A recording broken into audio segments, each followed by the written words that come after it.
एक हत्या, 4 आरोपी और 29 साल। हम बात कर रहे हैं एक ऐसे हत्याकांड की जिसने 90 के दशक में पूरे उत्तर प्रदेश को हिला कर रख दिया था। वो था महेंद्र भाटी हत्याकांड, जिसे अंजाम दिया गया था 13 सितंबर 1992 को।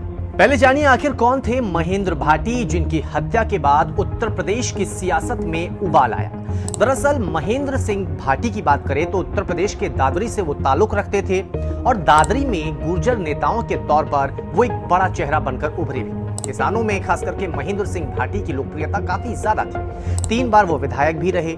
लेकिन 13 सितंबर 1992 को महेंद्र भाटी की गोलियां मारकर हत्या कर दी गई थी, वो भी पूरी साजिश के तहत। एक फोन कॉल के आधार पर महेंद्र भाटी अपने घर से बाहर कुछ लोगों के साथ निकले थे। एक रेलवे क्रॉसिंग पर वो पहुंचे, वहां पर फाटक बंद थी, लिहाजा महेंद्र सिंह भाटी की गाड़ियां रुक गई। लेकिन फाटक खुलते ही दूसरी तरफ कुछ लोग बंदूक लेकर खड़े थे। भाटी इससे पहले कि कुछ समझ पाते, कुछ कर पाते, गोलियां दागी गई, जिसमें महेंद्र सिंह भाटी की मौत हो गई। इस हत्याकांड के बाद उबाल आया और उसमें सबसे पहले नाम आया डीपी यादव का। डीपी यादव और महेंद्र सिंह भाटी के रिश्ते ठीक नहीं थे, लिहाजा आरोप लगना भी तय था।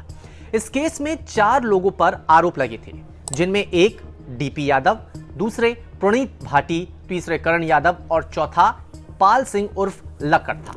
सीबीआई ने केस की जांच की और फिर देहरादून की सीबीआई अदालत ने इस केस में फैसला सुनाया और डीपी यादव को उम्र कैद की सजा सुनाई गई।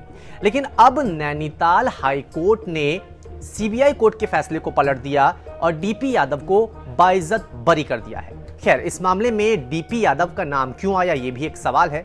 दरअसल डीपी यादव और महेंद्र सिंह भाटी के रिश्ते कैसे थे, यह भी एक सवाल है। अब आपको हम ये बताते हैं। महेंद्र सिंह भाटी और डीपी यादव के रिश्ते पहले काफी ज्यादा अच्छे थे। एक तरह डीपी यादव महेंद्र सिंह भाटी को ही अपना राजनीतिक गुरु भी मानते थे।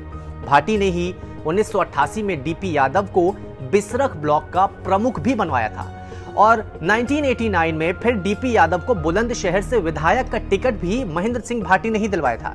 लेकिन 1989 में ही मुलायम सिंह यादव और अजीत सिंह के बीच में दूरियां आई और इसी के साथ डीपी यादव और महेंद्र सिंह भाटी के रास्ते भी अलग हो गए। डीपी यादव मुलायम सिंह यादव के साथ चले गए तो दूसरी ओर महेंद्र सिंह भाटी जो थे वो अजीत सिंह के साथ चले गए। इसी दौरान गाजियाबाद के लोनी क्षेत्र में महेंद्र फौजी और सतबीर गुर्जर की गैंगवॉर चल रही थी। डीपी यादव ने महेंद्र फौजी से करीबी रिश्ते बनाए तो वहीं सतबीर गुर्जर महेंद्र सिंह भाटी के शरण में आ गया। डीपी यादव का रसूख बढ़ता गया और वो मुलायम के मंत्रिमंडल में शामिल भी हो गए, वो मंत्री भी बन गए। लेकिन दादरी में अभी भी महेंद्र सिंह भाटी की चलती थी। खैर, यहां से दूरियां बढ़ी थी, लेकिन दुश्मनी असली जो थी उसकी शुरुआत हुई साल 1991 में, जब डीपी यादव के सामने महेंद्र सिंह भाटी ने बुलंदशहर से प्रकाश पहलवान को चुनाव लड़वाया। हालांकि डीपी यादव इस चुनाव को जीत गए थे, लेकिन हारते हारते उन्हें जीत मिली थी और ये बात उन्हें खटकी। यहीं से दोनों के जो रिश्ते थे वो बहुत बुरे हो गए और दोनों एक दूसरे के पक्के दुश्मन बन गए। दुश्मनी काफी ज्यादा थी और इसी बीच 1991 में ही महेंद्र सिंह भाटी के भाई की सरेआम हत्या कर दी। इसमें भी नाम आया था डीपी यादव का और उनके कुछ गुर्गों का।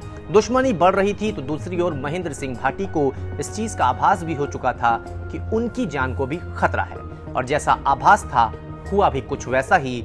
सितंबर 1992 में महेंद्र सिंह भाटी की हत्या कर दी गई। अब इस मामले की अगर बात करें, केस पहले सीबीआई के पास था, सीबीआई ने उम्र कैद की सजा सुनाई। सीबीआई को जो कोर्ट था उन्होंने उम्र कैद की सजा डीपी यादव को सुनाई, लेकिन नैनीताल हाई कोर्ट ने इस केस के जो फैसला, इसमें जो सीबीआई कोर्ट की ओर से जो फैसला आया था उसे पलट दिया।